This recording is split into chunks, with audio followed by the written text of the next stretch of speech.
हम अभी प्रयाग मेले में हैं और हमारी मुलाकात हुई छतरपुर के महाराज स्वामी प्रशांताचार्य जी से। प्रशांताचार्य जी, आपका बहुत बहुत स्वागत है हमारे धन्यवाद। जय श्रीमन नारायण। हम प्रयागराज में हैं, तो सबसे पहले हम ये जानेंगे कि प्रयागराज में आपने यहाँ आश्रम लगा रखा है, आपके आश्रम में काफी लोग हैं, तो क्या महत्व है प्रयागराज में? क्या मेला लगता है, संगम तट पे लोग नहाते हैं, माघ मेला क्यों इतना जरूरी है, क्यों इसे इतना विशेष रूप दिया जाता है? देखिए, माघ महात्म होता है जब मकर राशि में सूर्य प्रवेश करता है और सूर्य भगवान प्रवेश करते हैं तो मकर राशि, तो ये माघ माह हो जाता है। माघ माह का बहुत ही पुण्य प्राप्त होता है नदी बहती हुई नदियों में स्नान करने से।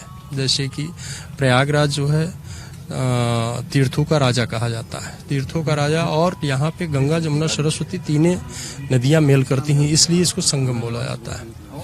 पूर्ण काल में आप को ज्ञात होगा समुद्र मंथन हुआ था, समुद्र मंथन से जो कलश निकला था वो कलश की बूंद 4 जगह गिरी थी, एक तो प्रयागराज में और फिर नासिक, उज्जैन, हरिद्वार, जहाँ पे माघ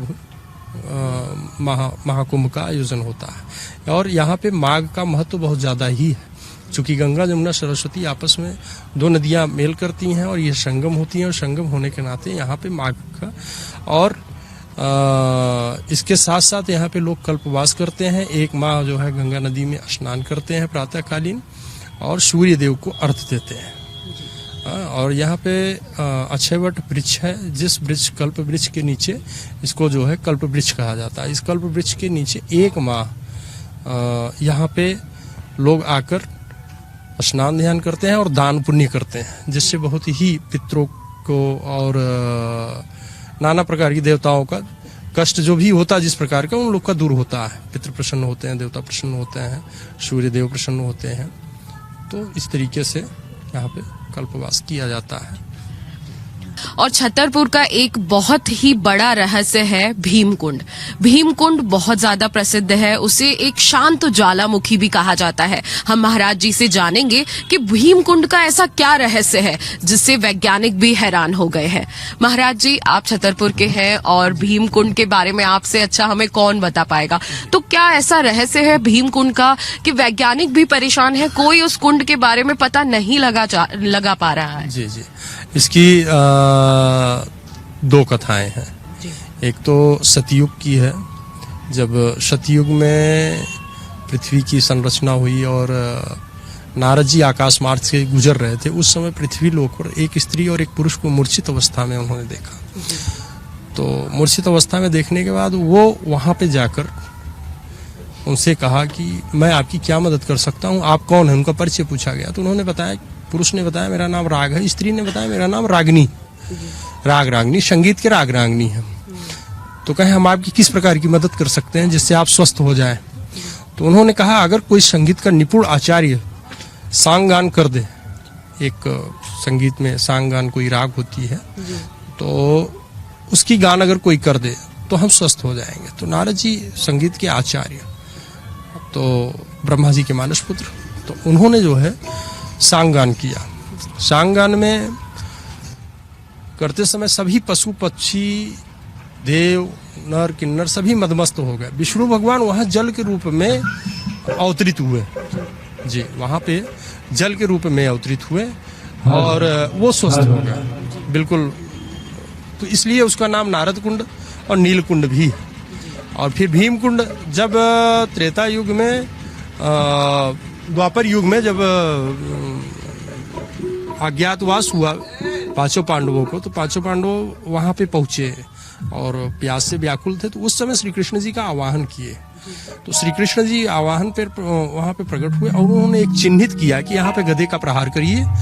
तो उस जगह पे भीम ने गधे का प्रहार किया। गधे के प्रहार करने से वो जो है कुंड विशाल बन गया, जो कि छोटे कुंड थे, और वो फिर विशाल रूप धारण कर लिया। जब विशाल रूप धारण कर लिया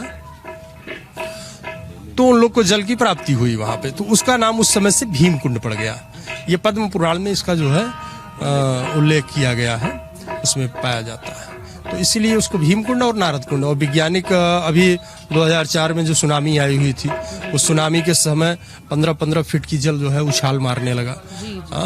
कहीं भी विश्व में भूकंप आवे, सुनामी आवे, तो सर्वप्रथम भीमकुंड के जल में उथल पुथल मच जाता है। छोटा सा कुंड है और उसमें इतनी उथल पुथल मच जाना, क्या ये चमत्कार है?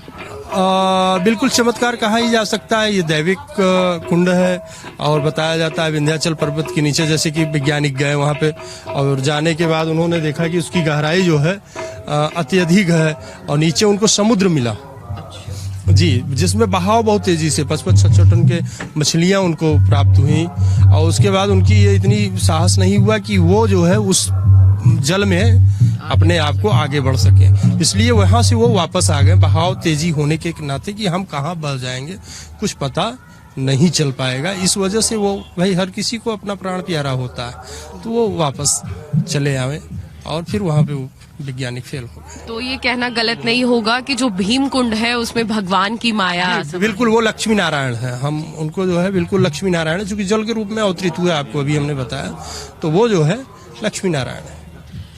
तो भीम कुंड के बारे में हम आपको और जानकारी देते हैं और आपको बताएंगे कि आपको भीम कुंड कैसे पहुंचना है, कैसे जो बताया बाबा जी ने कि कैसे वहां तक आप पहुंच सकते हैं और भगवान की माया किस प्रकार है, आप भीम कुंड जाके देख सकते हैं। आप हमारे साथ बने रहिए और देखते रहिए amarujala.com।